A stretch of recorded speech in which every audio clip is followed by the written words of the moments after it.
Hola Sabrina, ¿cómo estás? Disculpa, buenas tardes. Hola, ¿cómo estás, Wendy? No te preocupes. Sí, es que ando con correteos en la casa. El domingo es ser mamá, ser esposa, ser todo y es, hasta que puedo dejarlos listos y recién ya soy libre. Debe ser. Sí. Ya, entonces. Los temas que toca ahora sería el de la semana 8, ¿no? A, B y C. Vibrio, eromona, prestamona, pseudomona, todo eso. Todo lo que termina en monas. Ay, ¿verdad? Sí. Vibrio, hormonas, pleisomonas. Sí. Ya. También los hemófilos y la de las brucelas y bacilos. Ya. Entonces, vamos a empezar. Ya. Antes de empezar sobre eso, vamos a dar un... Quiero que Ay, tú no. me reconozcas A ver. este punto. Ahí ya. Ya, a ver, primero, siempre empezando, son 4 medios diferenciales. ¿Cuál es el orden? A ver, es el TCI primero. Bueno, claro, TCI, no sé, es citrato inicia, ¿no? Citrato, Sí, TCI, LIA, Indol, algo así. y sí, sí, me acuerdo, sí. Ah, Muy sí. bien. Entonces, sí, sí. Entonces acá, ¿este aquí qué medio es? Ese es un K sobre A. Exacto, un K sobre A. Este de Lía, Este en LIA sería un K sobre A. también. Acá en el indol vamos a escoger, digamos, el pecho. Ya, en el indol ese donde está señalando, se supone que es Sí, un indol negativo con gas. ya. No, no tiene gas. Acuérdate Ya. que el gas se ve diferente. Se ve como que un espacio. Este no Ah, tiene ya, gas. ya. Entonces solamente Sino un que, indol con nada más. Indol negativo. y el movimiento es positivo o negativo. Ese, no, es negativo. No tiene como estría. ¿No? Sí.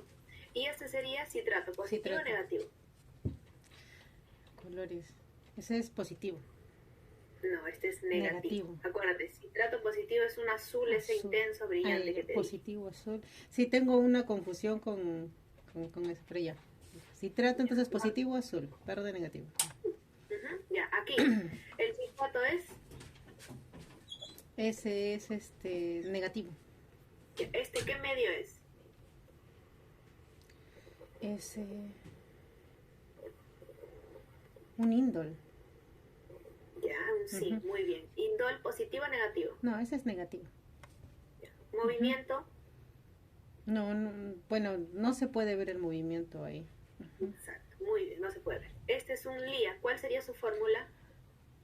Ese sería K sobre K y ahí tiene sulfato, el nombre, Sulfuro. sulfuro. Exacto. Y aquí el primerito, ¿cuál sería? El primerito sería K sobre A, pero con sulfuro. Exacto. Muy bien, perfecto.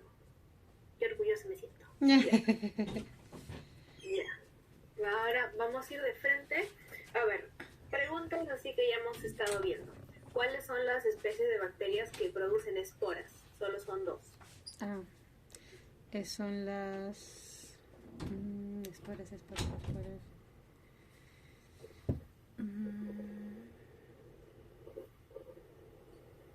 Uy, se me fue. Una parecida a la lactosa. La lactosa.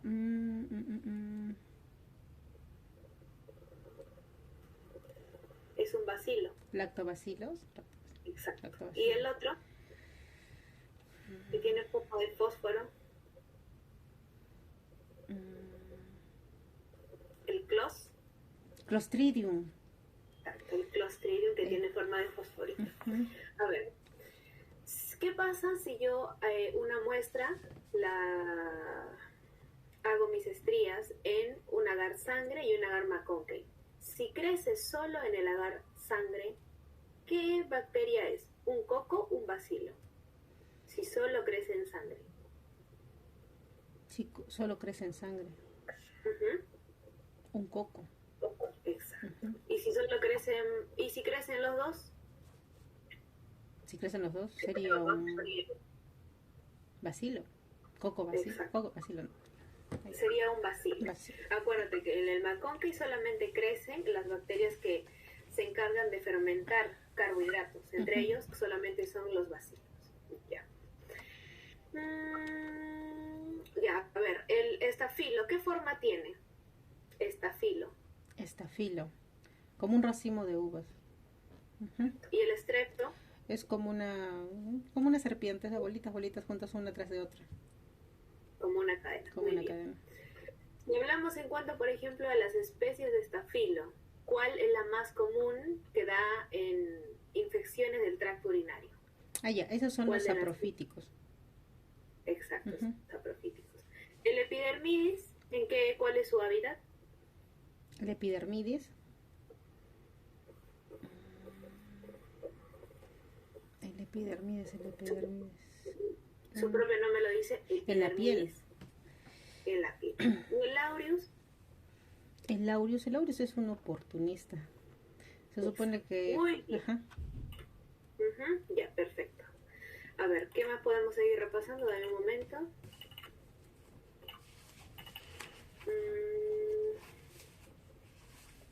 A ver, las enterobacterias que hemos visto la clase pasada. Ya. Dime algo. Vamos a ver algo facilito. ¿Qué puede ser? A ver. Allá. Entonces, no, mejor dime. ¿Cuál es la función del caldo selenito? Del caldo selenito.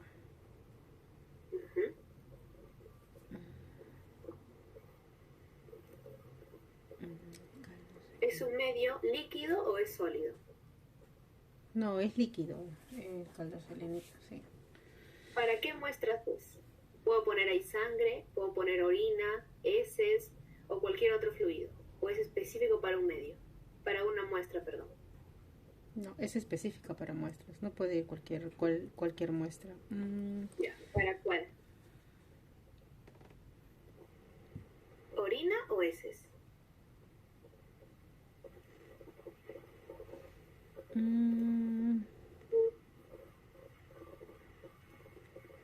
No puede ser heces. Orina. No, es heces. Heces. No. Dudo en el caldo selenito, Sabrina. Entonces, acordémonos, el caldo selenito, básicamente su función, ¿cuál es? Es que cuando en el caldo, digamos, inoculemos nuestra muestra, en este caso las heces. Como sabemos, las heces tenemos una gran cantidad de bacterias, tanto buenas como malas. Pero al ponerlas en el caldo selenito, todas las bacterias que no sean ni salmonella ni shigella se van a morir. Pero estas, si son de estos dos tipos, van a proliferar y luego se puede sembrar en otra placa. Acuérdate. Al igual que el agar SS. Aquí solamente que crece o salmonella o shigella. Es importante. ¿Ya? ¿Y por qué crees que es importante o que hay medios para solamente saber identificar estas dos bacterias? ¿Qué enfermedad produce? Porque se supone que para ellos, si tienen medios específicos, es porque la bacteria es exigente, o sea, no puede vivir en cualquier medio, ¿no? Ya. ¿Qué enfermedad produce? Infecciones, producen diarreas, producen, digamos, infecciones generalizadas, sepsis. ¿Qué produce? ¿Qué es lo importante? Es una enterobacteria. Pero las enterobacterias, ¿de qué se cargan? ¿Te acuerdas cuál es el hábitat general de todas estas? El hábitat general.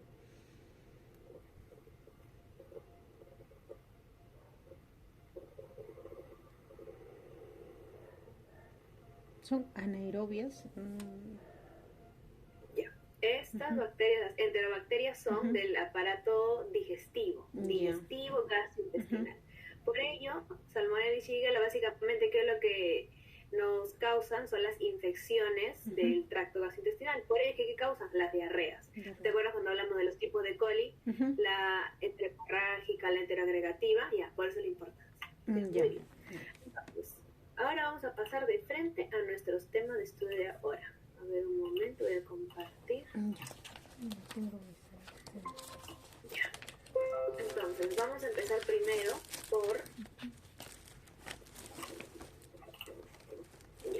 por vibrios, aeromonas, plesiomonas, pseudomonas y alcalígenos. Primero vamos a empezar por los vibrios. Primero, una característica importante del vibrio es que el vibrio obviamente no es un coco. Es un bacilo, sí, pero ¿cuál es la característica? Tiene esta forma como que un flagelo. Tal y como nos dice aquí, tiene un flagelo polar. Es de suma importancia, ¿ya? Y también es muy fácil diferenciarlo. Ahora, los vibrios, si bien es cierto son bacilos, estos no son bacilos rectos, no son bacilos curviados, como vemos aquí. A ver, igual. Vemos que estos acá son así, curviados. No son bacilos rectos, sino son curviaditos, así, con su colita que es su flagelo, ¿ya? Ahora, no tienen cápsula, por ende, también, ¿qué otra cosa podemos decir una característica? No forman esporas, porque ya sabemos cuáles son las únicas dos especies. Fermentan glucosa, es por ello que podemos ponerlo, o que crecen en ciertos medios, que en un momento vamos a hablar.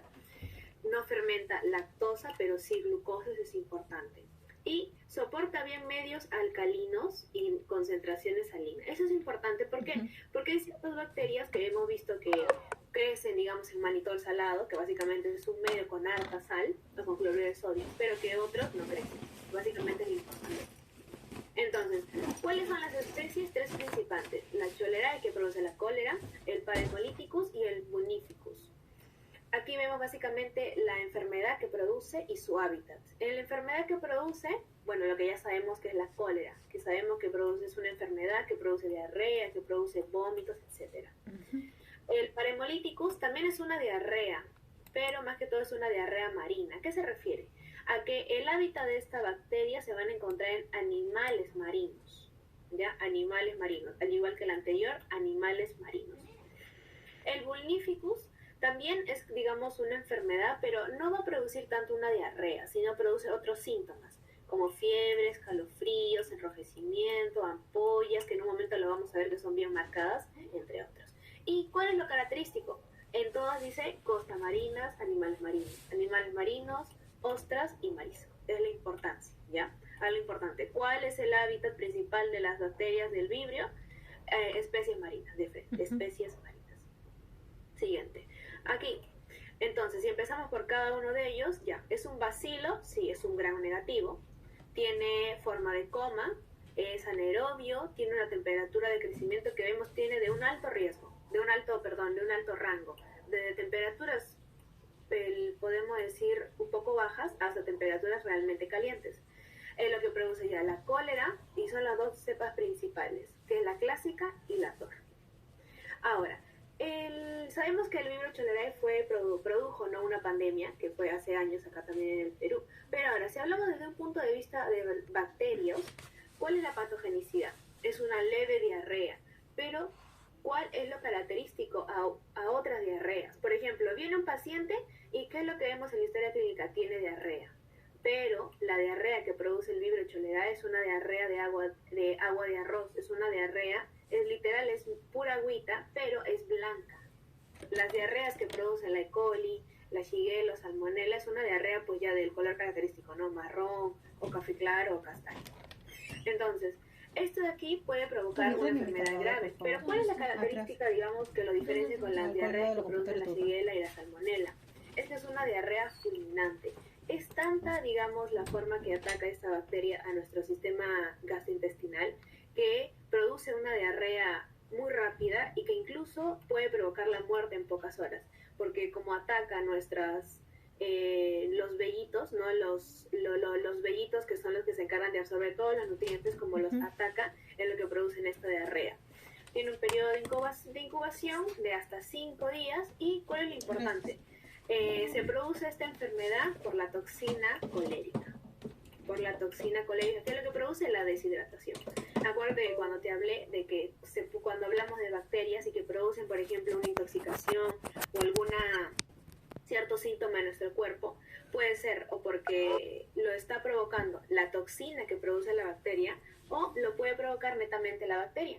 ¿Cuál es la principal, digamos, diferencia? Cuando lo produce la toxina es algo más rápido, pero cuando lo produce netamente la bacteria, pues demora más, porque la bacteria tiene que adaptarse en el ambiente que está atacando, tiene que producir su propio ambiente, entre otros.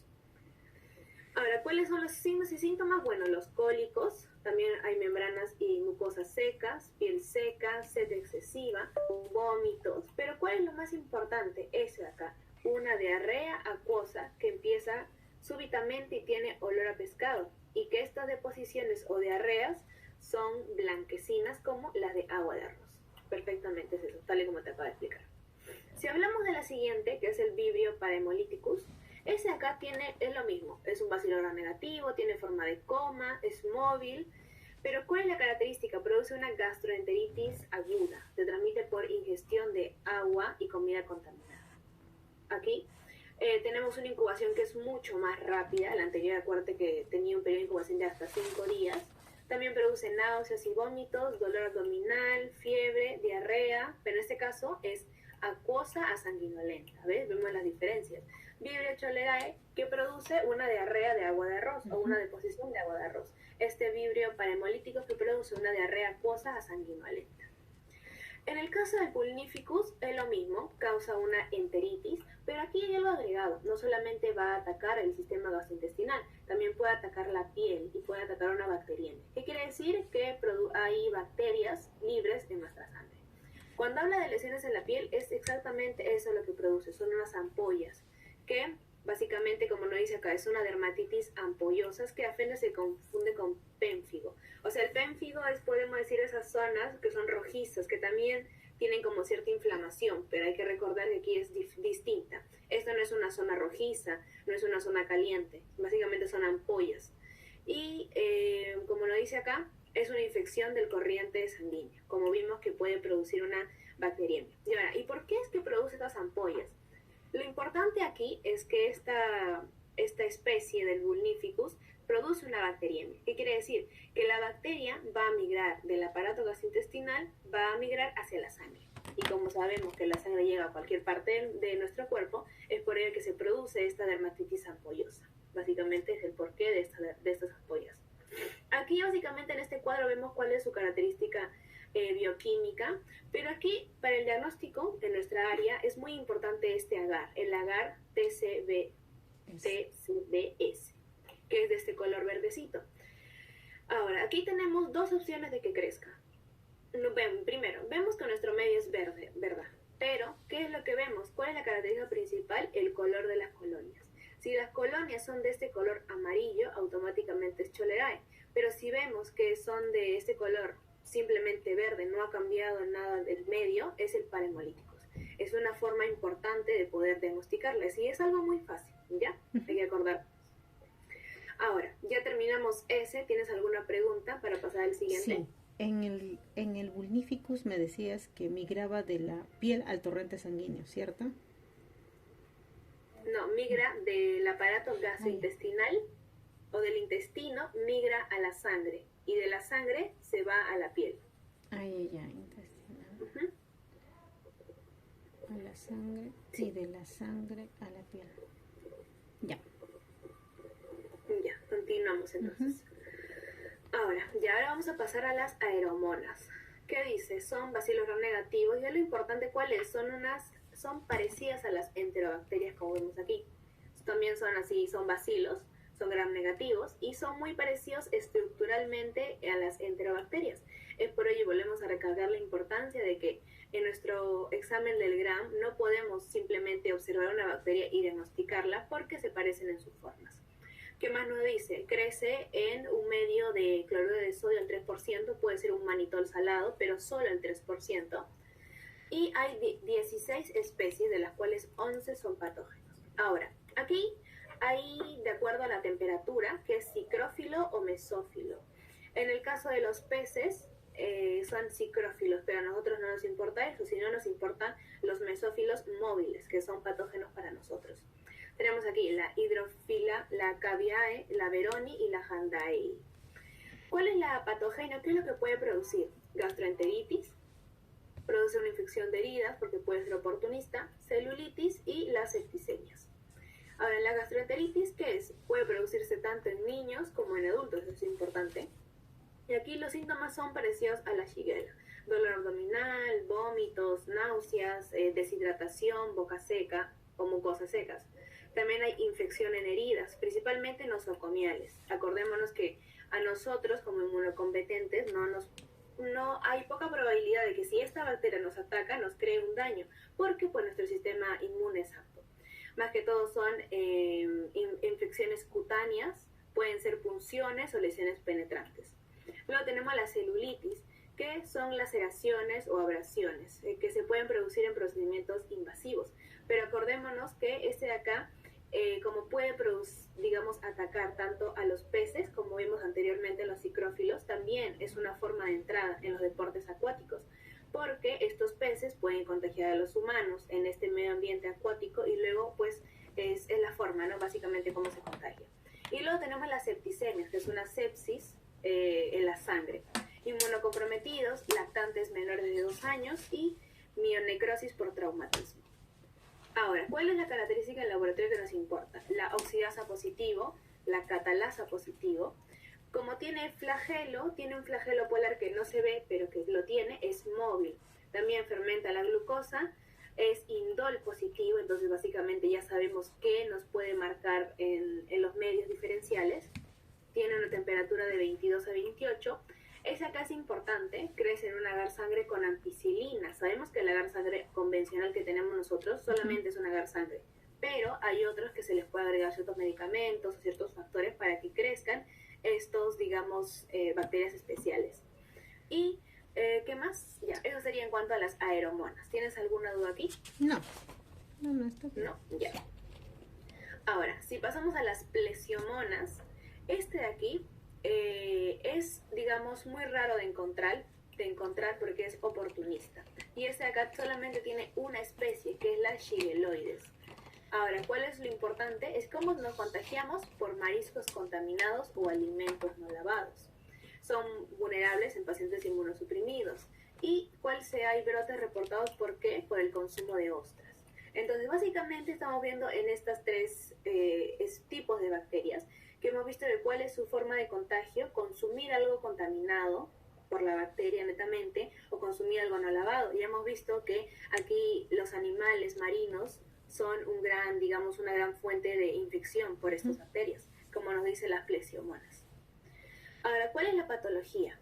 Aquí vemos que se tarda en presentar de 24 a 50 horas, es algo rápido, a diferencia de las anteriores que hemos visto que puede demorarse hasta 5 días, como por ejemplo hemos visto del Vibrio cholerae. Causa una gastroenteritis y una colitis propia de una intoxicación o de una infección, pero algo importante es que en los inmunodeprimidos esta bacteria va a migrar netamente del intestino hacia el cerebro, que produce una meningitis, una osteomielitis, artritis, una pseudoapendicitis y una septicemia. Básicamente, o sea, ¿qué nos quiere decir esto? Que si, por ejemplo, yo me contagio de esta pleisomona, lo que probablemente me dé es una gastroenteritis y una colitis crónica, que básicamente es propio de una intoxicación. Pero si por A o B yo fuera una persona inmunodeprimida, si tuviera VIH, si tuviera alguna enfermedad inmune, tengo riesgo de tener estas enfermedades: meningitis, osteomielitis, entre otras. Las características del laboratorio, aquí vemos móviles con flagelos polares. Sabemos que ya hemos visto anteriormente la tinción, que hay tinciones especiales para resaltar esto, como el de Leibson, que nos engrosa los flagelos y los vuelve más visibles. Es catalasa y oxidasa positivo. Crece, aquí vemos en un caldo especial con tetrationato. También puede crecer en un manitol salado al 5%. Y algo importante son sus características en cuanto a sus colonias, que vemos que son lisas, que son, podemos decirlo, redondas, que no son no son brillosas, sino más que todo vemos que tienen esta característica. Ahora, aquí vemos de las Shigeloides. Hemos hablado que es la única especie que tiene, que produce acá una gastroenteritis, comienza una infección a las 48 horas, básicamente nos repite lo que acabamos de hablar, y que pocas veces produce infecciones intraintestinales. Es resistente a la ampicilina. Esto es muy importante cuando lleves la parte de antibiograma, la que es resistente a la ampicilina, pero es sensible a las cefalosporinas y a las quinolonas. Ahora, características de laboratorio netamente de esta especie: no forma esporas, es móvil y oportunista, catalasa y oxidasa positivo, tal y como hemos visto, usa la glucosa como su forma de fermentar, tal y como vemos aquí en un McConkey, como usó la glucosa, vemos que cambia no solamente el fondo, sino también las colonias. Y aquí, ¿qué nos produce? Que son colonias que no son hemolíticas en agar sangre y algunos son beta hemolíticas. ¿Qué quiere decir? Que la mayoría son gamma hemolíticas, la gamma, ahí escribe, gamma hemolíticas, pero también pueden haber otras que son betas. ¿Qué quiere decir? Que hablemos, cuando era beta es que tiene una hemólisis total, pero que es raro, más que todo es una gamma. O sea, ¿cómo vamos a ver nuestras colonias? Nuestras colonias vamos a verlas tal y como están acá, pero con un borde transparente, que no tiene ningún pigmento. Medios de cultivo, bueno, agar SS, agar McConkey, un XLD, un inositol. Y aquí algo importante, este agar, el agar IBB, porque hemos visto que las características, digamos, que tanto las aeromonas y las plesiomonas hemos visto que crecen en ciertos medios que son distintos o especiales y que puede que con, digamos, un agar sangre normal o un agar McConkey normal no van a crecer porque necesitan ciertos requerimientos. Pero si utilizamos este agar IBB, que es inositol verde brillante de sales biliares, sí, aquí podemos diferenciarlos de tal forma. Si son amarillas, como vemos aquí, es una plesiomona, pero si son incoloras, es una aeromona, es una forma de poder diferenciarlos.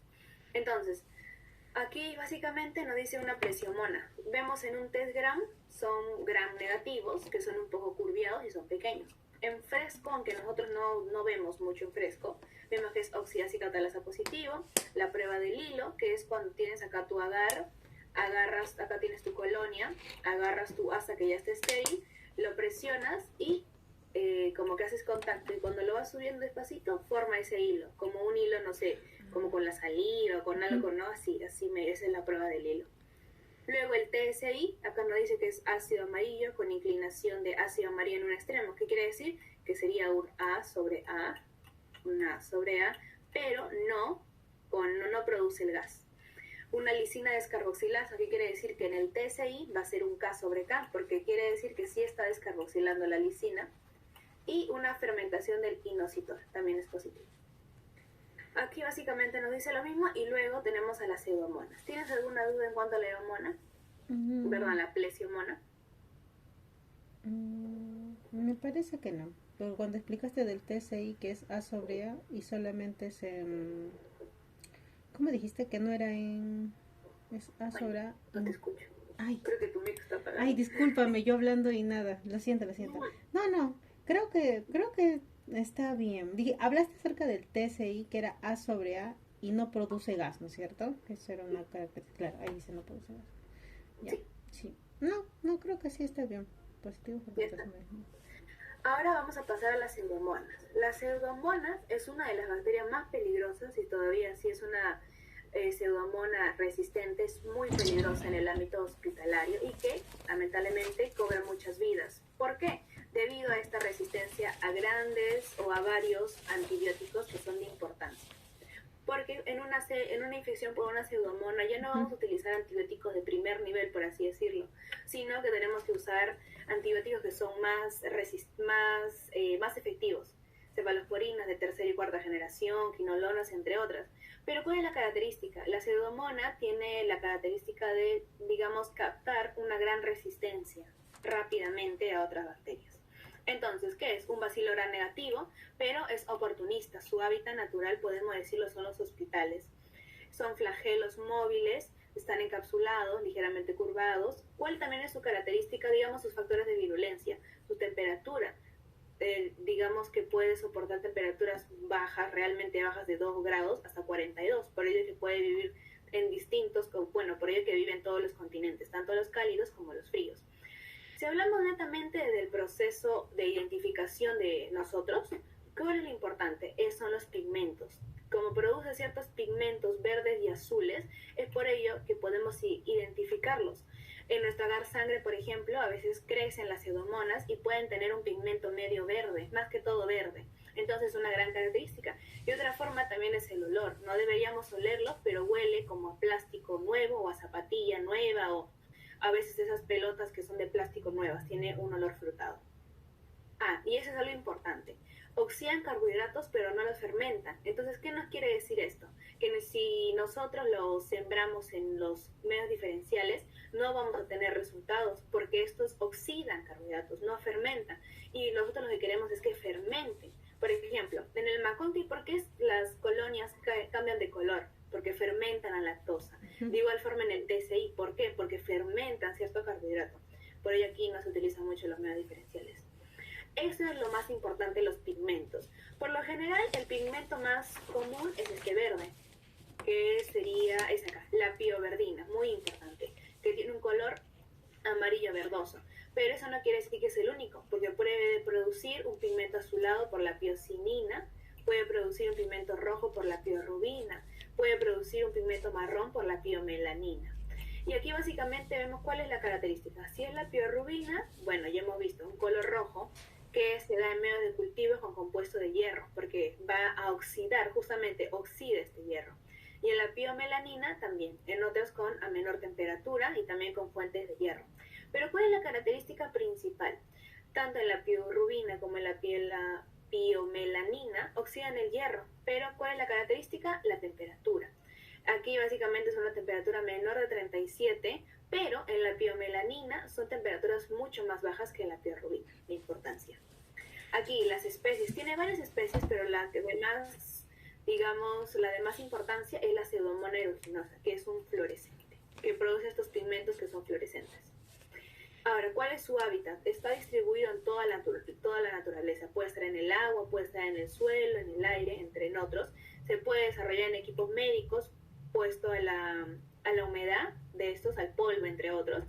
Y también en soluciones para lentes de contacto. Eso es algo muy importante y por ello algunas personas que usan lentes de contacto tienen pseudomonas en los ojos. Básicamente no es porque si una persona utiliza lente de contacto ya de una lo va a tener, no, sino es que no tienen ese cuidado necesario, ¿no? Sabemos que los lentes de contacto se guardan como en un medio húmedo, entonces hay que limpiarlos, hay que tenerse higiene en cuanto a eso, por eso es factor de riesgo. Nuestros factores de virulencia son nuestras toxinas, la exotoxina A, la S, la elastasa, la proteasa alcalina, fosfolipasa C y la exoenzima S y T. Que básicamente, ¿qué no quiere decir? Que estos factores de virulencia van a generar que la bacteria prolifere aún más en nuestros organismos. Puede que inhiba la fagocitosis, puede que inhiba la expresión de ciertas proteínas o que inhiba la expresión de ciertos anticuerpos, entre otros. Ahora, si hablamos netamente de la Pseudomonas aeruginosa, es un aerobio estricto, o sea, necesita aire para crecer. Es una oxidasa positiva, como uno dice, no fermenta, pero produce pigmentos porque oxida, principalmente en enfermedades nosocomiales, es múltiple, resistente a antibióticos y tal y como te dije aquí, tiene un olor dulce de frutas o a uvas, pero cuando yo lo olí, más huele a plástico nuevo que a fruta. Sí, algo así dijo Madi. Sí, también dice que a ella le daban ganas así de comer, le llamaba la atención. Pues, sí. Sí, sí. Entonces, mira, justo lo que te acabo de comentar de los pigmentos.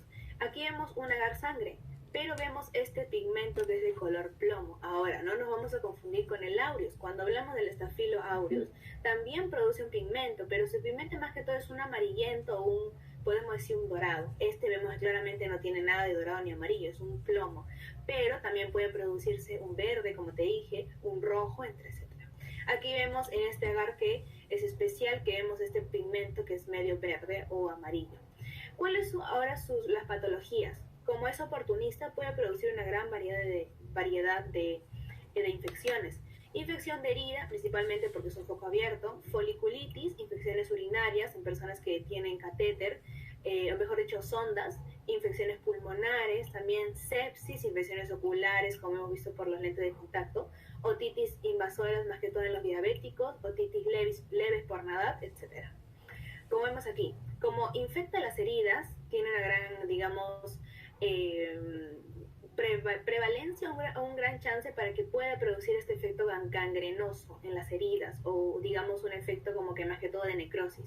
Puede producir fibrosis quística, porque si bien es cierto una persona digamos que va al hospital porque tiene una enfermedad pulmonar, esta bacteria lo agrava y digamos que lo lleva a otro nivel. También vemos aquí una bacteriemia en pacientes y una neumonía por asistencia mecánica. Estas personas que tienen aquí asistencia mecánica es algo muy común, podemos decirlo, que se produzca una neumonía. Ahora, no nos vamos a confundir y vamos a decir que la pseudomona produce la neumonía. No, la pseudomona baja el sistema inmune y por ende, de acuerdo, digamos, a la zona del cuerpo que más esté afectada es lo que produce. En este caso, como este paciente tiene asistencia mecánica, sus pulmones no funcionan bien, pues básicamente cuando tenga la pseudomona va a originar que sus pulmones se agraven más y tengan una neumonía. También vemos aquí unas patologías que pueden producir unas infecciones en el ojo, infecciones en las uñas, por heridas, etc. Ahora, también podemos hablar de la pseudomonas pútida, que también es importante, que es cuál es su hábitat, suelo y zonas acuosas. No es común encontrarlo en hospitales, también están relacionados aquí una introducción por catéter o agujas, sus infecciones son resistentes a los betalactámicos y las infecciones, las infecciones que causa esta pseudomonas pútida es lo mismo que causa una pseudomonas aeruginosa. Luego tenemos la Florence es menos común si lo comparamos con la aeruginosis y la pútida, pero ¿cuál es la característica importante? Es que muestra una gran actividad hemolítica en las infecciones causadas por factores de virulencia como las fosfolipasas. Como nos dice una gran cantidad hemolítica, quiere decir que va a haber una hemólisis en la sangre, ¿ya? No quiere decir que nuestros hematíes se van a alisar antes de tiempo de que llegue al vaso en su forma, digamos, normal. El cultivo requiere nutricionales sencillos, no es algo porque puede crecer en un sangre, en un agar sangre como vemos aquí, mayormente beta hemolítico, algo importante, o sea que hace una beta hemólisis. Y luego es este color, este pigmento metálico. Forma colonias brillantes con un centro opaco y es algo importante. El pigmento que produce se puede difundir al medio dando esa tonalidad verdosa. Ahora, el último de esta primera clase, que es el alcalígenas. Este es un bacilo gram negativo, se desarrolla en agar McConkey, es un oxidasa positivo y oxida glucosa. ¿Qué más? Es un oportunista, lo importante, es una motilidad flagelar. Entonces, ¿qué nos quiere decir eso?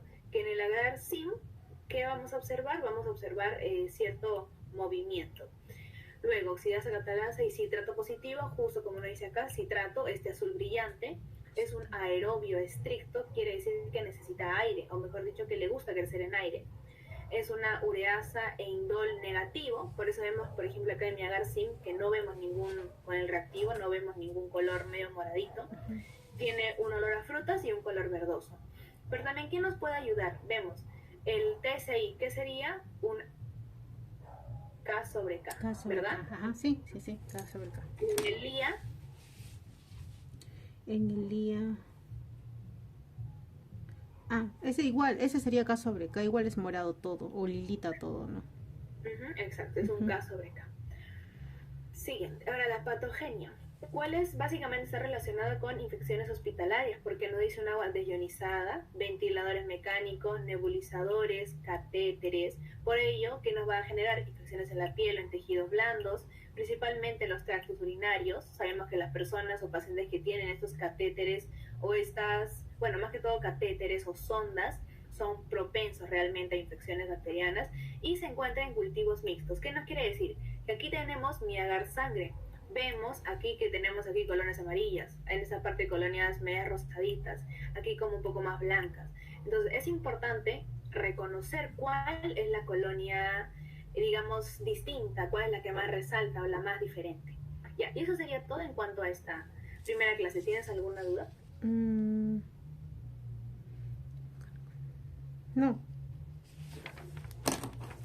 Este no está tan difícil, este está más sencillo. Solamente que son varios, es lo único malo. Ay, sí, son hartos. Ya, ahora vamos a pasar a los siguientes, que es el Haemophilus, Gardnerella, Lactobacillus, Pasteurella y Listeria. Primero el Haemophilus. ¿Qué nos dice acá? El Haemophilus puede ser un bacilo o un cocobacilo. También, ¿qué nos dice? Es pleomórfico. ¿Qué quiere decir esto? Que no tiene una forma definida, no es como lo dice acá, no es un bacilo, ni es un coco, puede ser un cocobacilo, o puede tener cierta forma curviada, más o menos, eso es lo que se refiere. Es inmóvil, por ello, si es inmóvil, en el SIM, obviamente ninguna bacteria se va a mover. Luego es anaerobio, tenemos cierta temperatura, pero aquí es lo importante, requiere el factor 5 y el factor 10 y el factor 5, perdón. Es una bacteria exigente, es una lactosa negativa y bueno, no forma esporas. Entonces, ¿te acuerdas que cuando tú me preguntaste para qué servía el agar chocolate? Específicamente era para esto. ¿Qué nos dice acá en el Haemophilus? Que requiere estos factores, que son de importancia, porque en un agar sangre normal no tenemos estos factores. Y acá también nos dice que son bacterias exigentes. Entonces, el agar chocolate tiene estos factores. Acá dice, las especies de Haemophilus dependientes del factor 5 no crecen generalmente en agar sangre, tal y como nos quiere decir.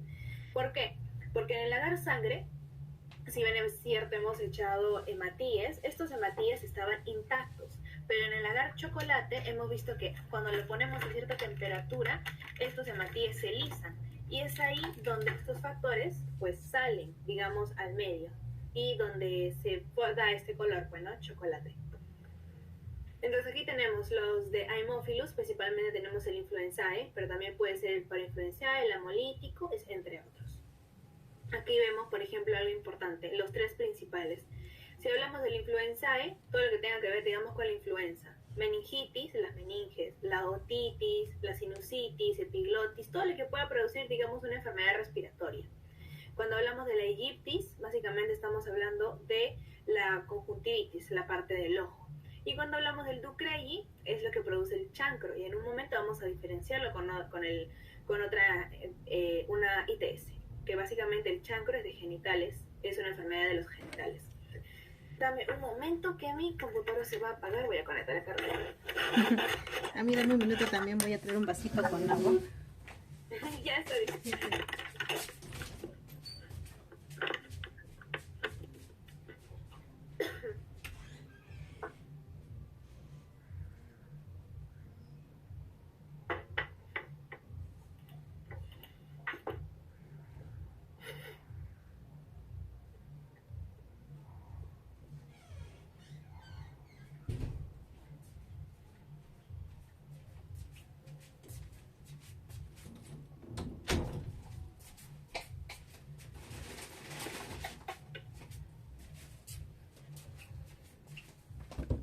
Ya llegué.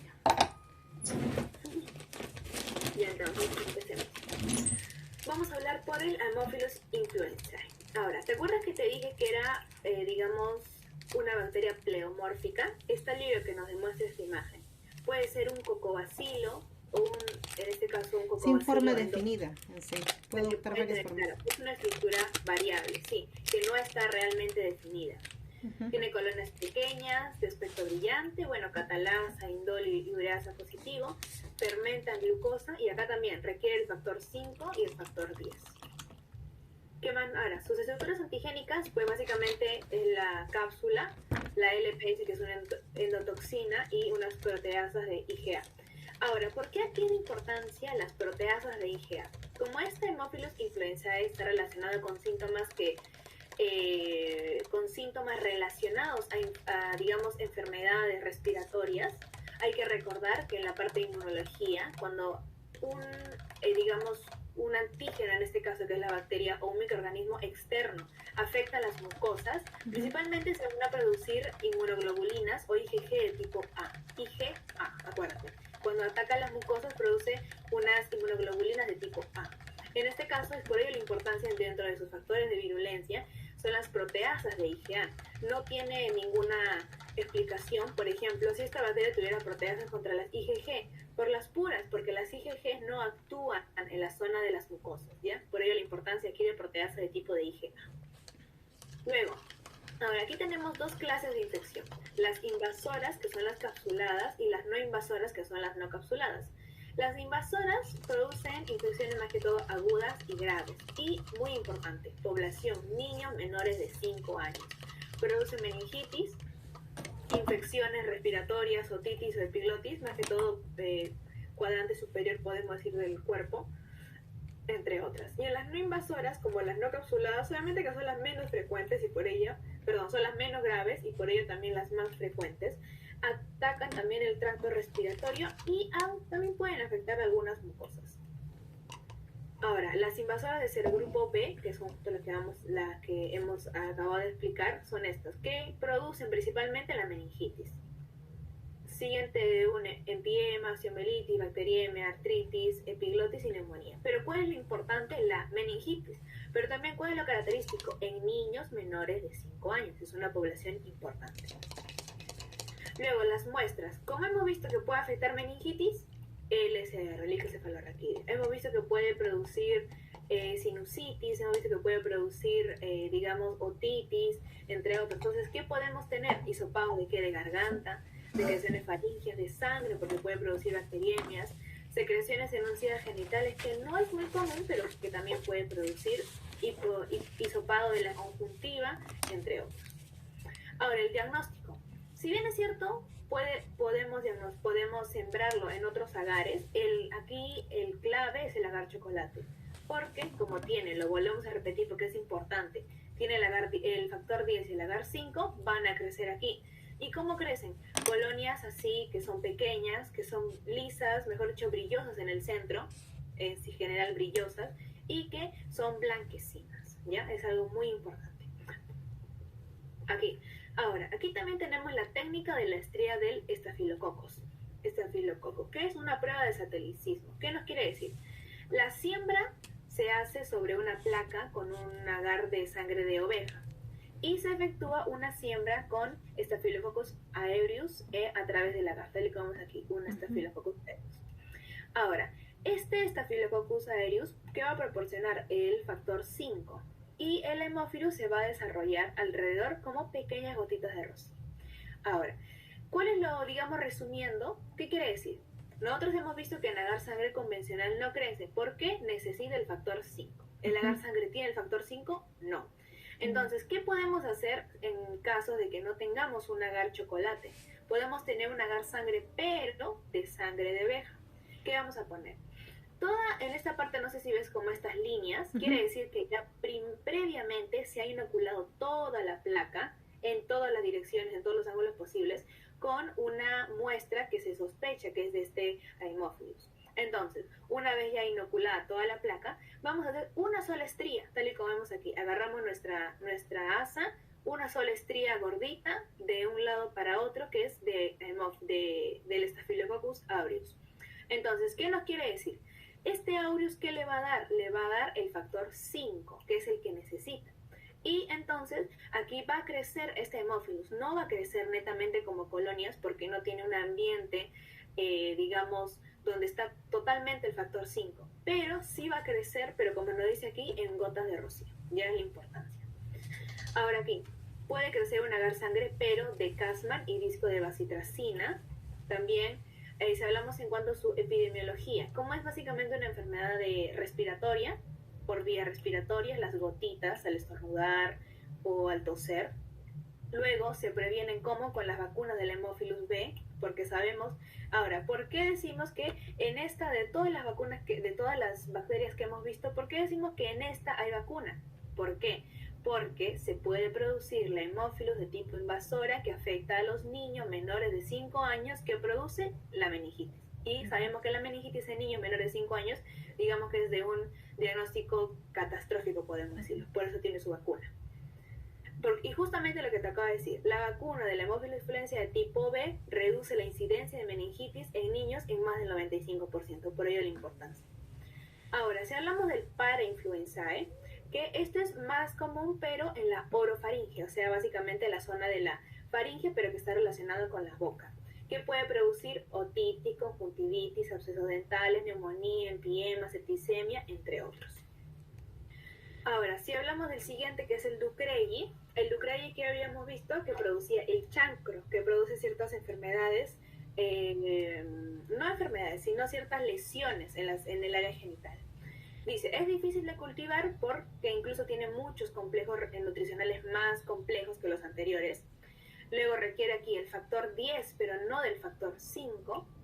Es catalasa positivo, no es hemolítico y no fermenta glucosa. Aquí la patogenia. Esto es importante. ¿Qué es lo que produce el chancroide o el chancro blanco? Que son básicamente úlceras en los genitales. Ahora, muchas personas se confunden de que cuando en los genitales hay un chancro, inmediatamente piensan que es sífilis. Hay que saber la diferencia y eso tienes que tenerlo muy bien en claro porque puede cantar en el examen. Cuando es un chancro normal, pero no es doloroso, es característico de sífilis. Pero cuando es un chancro blanco, doloroso, extremadamente doloroso, es producida por ese tipo de Haemophilus ducreyi, ¿ya? Es importante. ¿Y por qué es doloroso? Porque es una pústula que puede llegar a una úlcera, es una mácula papular que tiene una cierta excreción. Pero tal y como nos dice aquí, en cambio, en el chancro que es de la sífilis es indolora, solamente se ve pero no duele. Aquí, bueno, vemos el diagnóstico y ya. ¿Tienes alguna pregunta de este? Sí, lo último que dijiste acerca de que cuando era blanco y doloroso, solo esa parte repíteme, Sabrina, por favor. Ya, entonces, cuando hablamos del Haemophilus ducreyi, que se caracteriza por producir chancro genital, ahora, también hemos hablado de las ITS, bueno, todos sabemos, ¿no? Como estudiantes de salud. Uno que produce los chancro también en los genitales es la sífilis. Pero hay que saber diferenciar chancro por sífilis de un chancro por el Haemophilus ducreyi. El chancro por sífilis no es doloroso, solamente es un chancro indoloro. En cambio, un chancro por el Haemophilus ducreyi es doloroso, tiene ciertas secreciones y que incluso puede llegar a una úlcera, es por ello que es doloroso. Es la diferencia. Es doloroso, hay secreciones y puede llegar a una úlcera. A una úlcera, sí, puede llegar a una úlcera. Ya. Ahora el siguiente, que es la Garnerella. La Garnerella es gran variable, no tiene cápsula, no tiene esporas, no tiene flagelos, no tiene fimbres, no tiene nada, la verdad. Forma colonias pequeñas, temperatura de 35 a 37, o sea, temperatura ambiente. ¿Cuál es lo importante aquí? Es la Garnerella vaginalis. Esta es una bacteria que produce una vaginosis bacteriana. ¿Esto qué quiere decir? Que la microbiota normal de la vagina se ve disminuida. ¿Ahora por qué? Lo importante es que en la zona vaginal hay una bacteria que es, digamos, su hábitat natural, que es el lactobacillus, que es propio, que es algo normal. Pero cuando por A o B, pH, temperatura, humedad u otro factor hace que el lactobacillus disminuya, pero que la Garnerella aumente o prolifere en la zona vaginal, eso es lo que va a producir una vaginosis bacteriana. Y eso es lo que va a producir ciertos síntomas, que en un momento le vamos a hablar. ¿Ya? Esa es básicamente la importancia. ¿Qué es lo que ocurre? El lactobacillus baja en cantidad y la Garnerella sube. Por ello se produce esta Garnerella vaginalis. ¿Qué es lo que produce? Lesiones o cierta inflamación. También aquí vemos, hay una leve, claro, inflamación en el nivel de la mucosa. Por eso es que hablamos de una vaginosis y no de una vaginitis. Porque la vaginosis básicamente es la mucosa vaginal está alterada, está irritada. Pero cuando hablamos de una vaginitis, ahí vemos que ya hay una, digamos, una infiltración o un ataque mucho más agresivo. Ya no solo la mucosa, submucosa, incluso otras partes más internas del área vaginal. Que produce prurito, sensación de quemazón, entre otros. Pero ahora, cuando hay infecciones vaginales, ¿cuál es lo importante? Porque pueden ser producidas por bacterias, por hongos, por virus. Lo importante es ver la característica del flujo vaginal. En este caso, ¿qué quiere decir? Es un olor a pescado. Si hay un olor a pescado, básicamente es por una Garnerella, es algo importante. Pero también puede ser blanco, como vemos aquí, blanco o gris o amarillento, verdoso, entre otros. Ahora el diagnóstico, un pH vaginal mayor a 4.5, porque recordemos que el pH vaginal es ácido, pero cuando es básico es lo que ya genera esa proliferación de esta Garnerella. Hay la prueba de las aminas, que quiere decir que cuando se pone este KOH en la zona, digamos, en donde hay este fluido, se va a poner totalmente blanquecina, es la prueba de las aminas. La presencia de las club cell o de las células guía, que son estos, son las células normales del epitelio normal vaginal, pero se les han adherido, podemos decir, estas bacterias. Ahora, no se recomienda el cultivo por su baja especificidad, porque también se van a mezclar con los lactobacillus que hay, pero a menor cantidad. Y tal y como te dije, relación inversa. Cuando aumenta el lactobacillus, de forma natural, la Garnerella está disminuida. Pero cuando el lactobacillus disminuye, la Garnerella ve su oportunidad y prolifera y produce la infección. Entonces, el diagnóstico, bueno, ya un medio enriquecido, no necesita un medio especial, crece normal en agar sangre y ya. ¿Tienes alguna pregunta de ahí? No. Ya. Entonces sigamos ahora con el lactobacillus. que el lactobacillus es gram positivo. Mira la diferencia. El anterior, hemos visto que los anteriores eran gram negativo. Este es un gram positivo. Son homofermentativas, heterofermentativas, no solamente habitan en el área vaginal, también en la boca, en el tracto gastrointestinal como parte de nuestra microbiota, y es beneficioso para la salud porque genera ambientes poco favorables para microorganismos patógenos. ¿Por qué? Seguimos hablando de la relación lactobacillus-gardnerella. El lactobacillus lo que va a generar es que podemos decir, a degradar o fermentar el ácido que fermenta el glucógeno que está presente en las células que están del área vaginal. Esta fermentación hace que el pH vaginal normal sea ácido, y esto es lo que genera de que la Gardnerella no prolifere. Pero cuando hemos visto, y volvemos a repetir como un repaso, pero cuando este bacilo disminuye, ¿qué va a originar? Que el pH ya no sea ácido, sea básico, y la Gardnerella aumenta. ¿Ya? Eso es de suma importancia. La patología, básicamente, en sí, digamos, una infección por lactobacillus en otras zonas que no sea, por así decirlo, vaginal, es algo muy raro de encontrar, porque básicamente, como te digo, es una bacteria que forma parte de nuestra microbiota.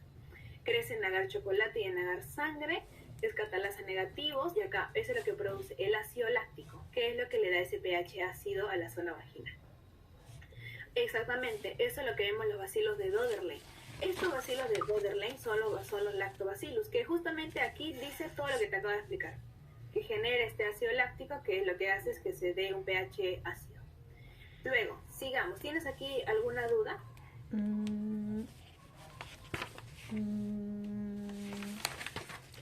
A ver.